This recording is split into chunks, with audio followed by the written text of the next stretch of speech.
बात करने के लिए लॉगिन करें www.astrotak.com। नमस्कार, बहुत स्वागत है आपका। आप देख रहे हैं चाल चक्र और मैं हूं आपके साथ शैलेंद्र पांडे।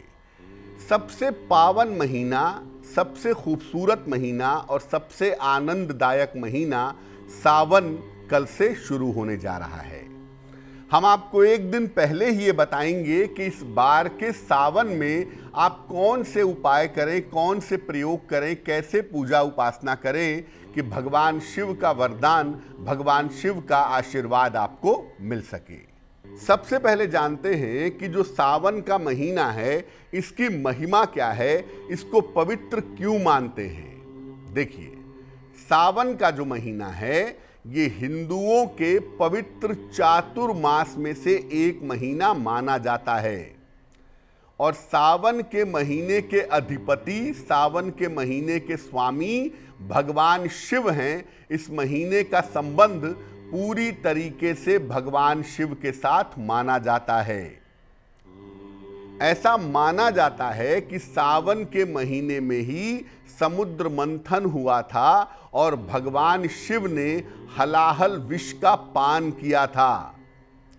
हलाहल विष को ग्रहण करने के बाद उसकी उग्रता, उसकी गर्मी को शांत करने के लिए भक्त पूरे सावन में भगवान शिव को जल अर्पित करते हैं। पूरे साल भर भगवान शिव की पूजा करके जो फल आपको मिलता है, अगर आप पूरे साल भर पूजा नहीं कर पाते, केवल सावन के महीने में भगवान शिव की पूजा करते हैं, तो उससे भी आपको भगवान शिव की कृपा आसानी से मिल सकती है। तपस्या, साधना और वरदान प्राप्त करने के लिए ये महीना बहुत शुभ माना जाता है। भगवान शिव की तपस्या करें, भगवान शिव के लिए साधना करें, भगवान शिव का ध्यान करें, तो उससे सावन के महीने में आपको विशेष वरदान मिल सकते हैं। इस बार सावन का महीना 25 जुलाई से 22 अगस्त तक है। 25 जुलाई को सावन का महीना शुरू हो रहा है और 22 अगस्त को रक्षाबंधन का पर्व है, श्रावणी पूर्णिमा है। उसके बाद सावन का महीना समाप्त हो जाएगा। अब आप अगर तपस्या करते हैं, आप अगर साधना करते हैं, उपासना करते हैं, तो सावन के महीने में किस तरह के वरदान आपको मिल सकते हैं। देखिए, जिन लोगों का विवाह नहीं हो पा रहा है, ऐसे लोग विशेष प्रयोग करके विवाह का वरदान पा सकते हैं। भगवान शिव और मां पार्वती को आदर्श दंपति माना जाता है और मां पार्वती ने शिव के समान वर प्राप्त करने के लिए, शिव को वर के रूप में प्राप्त करने के लिए भगवान शिव की साधना की थी। इसीलिए जो कोई भी सावन में भगवान शिव की और मां पार्वती की साधना करता है, चाहे वो स्त्री हो चाहे वो पुरुष हो, अगर ऐसा करता है तो उसे शीघ्र विवाह का वरदान जरूर मिलता है। जिनकी कुंडली में आयु भाव कमजोर है, आयु की समस्या है, गंभीर बीमारियों की समस्या है, वो अगर सावन में भगवान शिव की पूजा करें तो उन्हें आयु रक्षा का वरदान निश्चित रूप से मिल सकता है। सावन में शनि की पूजा सबसे ज्यादा फलदायी होती है। सावन के महीने में अगर आप शनि की पूजा करें तो बहुत अच्छा माना जाता है। सावन के शनिवार को संपत शनिवार कहते हैं और ऐसा मानते हैं कि शनिवार को पूजा करने से धन और संपत्ति की प्राप्ति होती है। ग्रहण दोष, राहु दोष, गुरु चांडाल दोष, इस तरह का अगर दोष है कुंडली में, तो सावन के महीने में भगवान शिव की पूजा से आप इस तरह के दोषों को समाप्त कर सकते हैं। पूरे साल में सांपों की पूजा, सर्प की पूजा केवल सावन के महीने में की जा सकती है। बाकी पूरे साल में आप सर्पों की, सांपों की पूजा नहीं कर सकते।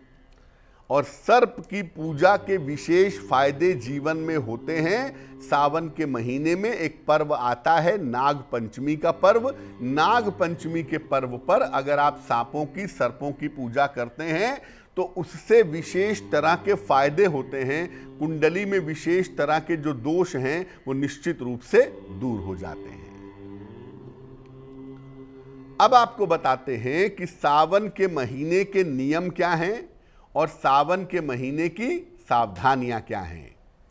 सावन के महीने में जल का संचयन करें, यानी पानी बचाएं, जल की बर्बादी मत करें।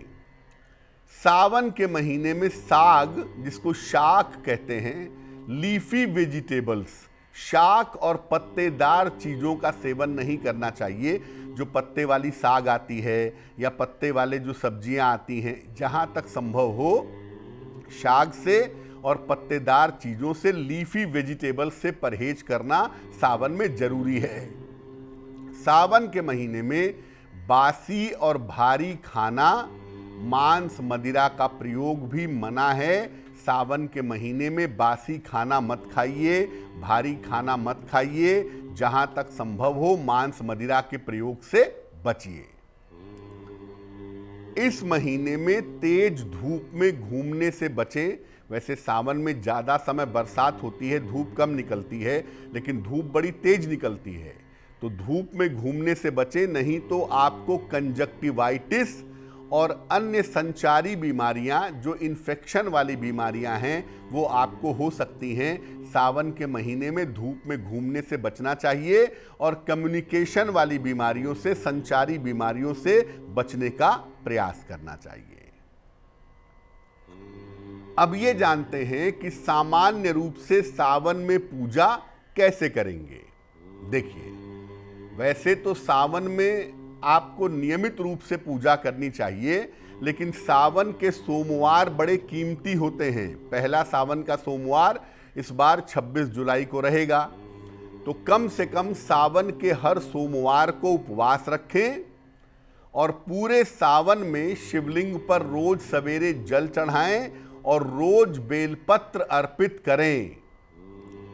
दूध कम से कम अर्पित करें। सावन के महीने में दूध का प्रयोग करना या दूध अर्पित करना उचित नहीं है, तो जहां तक संभव हो दूध का प्रयोग कम करें और दूध कम से कम अर्पित करें, जल अर्पित करें। और तांबे के बर्तन से दूध भूल कर भी अर्पित मत करिएगा। पूरे सावन में रोज सवेरे शिव पंचाक्षर स्तोत्र या शिव मंत्र का जप करें। पूरे सावन के महीने में शिव पंचाक्षरी स्तोत्र का पाठ करें या शिव मंत्र नमः शिवाय, इस मंत्र का जप पूरे सावन में करें। इसके बाद ही जलपान करें या इसके बाद ही फल का सेवन करें। अगर आप रुद्राक्ष धारण करना चाहते हैं तो सावन का महीना इसके लिए सबसे ज्यादा उपयुक्त है। आप रुद्राक्ष खरीद ले आएं, उस पर भगवान शिव के मंत्र का जप एक बार कर लें, कम से कम 108 बार, और रुद्राक्ष को फिर आप शिवलिंग से स्पर्श करा करके अपने गले में पहन सकते हैं। तो अगर आप रुद्राक्ष धारण करना चाहें तो सावन का महीना इसके लिए सबसे ज्यादा उत्तम है, सबसे ज्यादा बेहतर है। अब सावन में किन मंत्रों का जप करना सबसे ज्यादा अच्छा होगा कि रोज भगवान शिव की पूजा की जाए और रोज भगवान शिव को जल चढ़ाया जाए, रोज भगवान शिव के मंत्र का जप किया जाए। पहला मंत्र है, स्क्रीन पर देखिए, पहला मंत्र है नमः शिवाय। पंचाक्षरी महामंत्र है, नमः शिवाय का कोई जवाब नहीं है, तो नमः शिवाय का जप कर सकते हैं। दूसरा मंत्र है ओम नमो भगवते रुद्राय। ओम नमो भगवते रुद्राय, इस मंत्र का जप करें।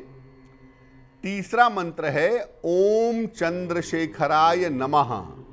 ओम चंद्रशेखराय नमः।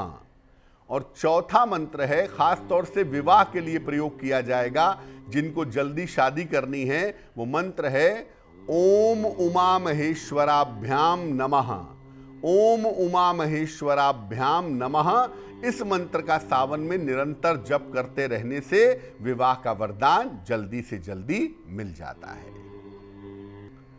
सावन के महीने में एक काम जरूर करिए, सावन के महीने में अगर आप धन संपत्ति का लाभ प्राप्त करना चाहते हैं तो सावन के पूरे महीने में रोज शाम को एक घी का दीपक भगवान शिव के मंदिर में जाकर के जलाइए और भगवान शिव से धन और संपत्ति प्राप्त करने की प्रार्थना करिए। निश्चित रूप से धन संबंधी जो समस्याएं हैं वो समस्याएं दूर होंगी और धन संपत्ति की प्राप्ति आसानी से हो पाएगी।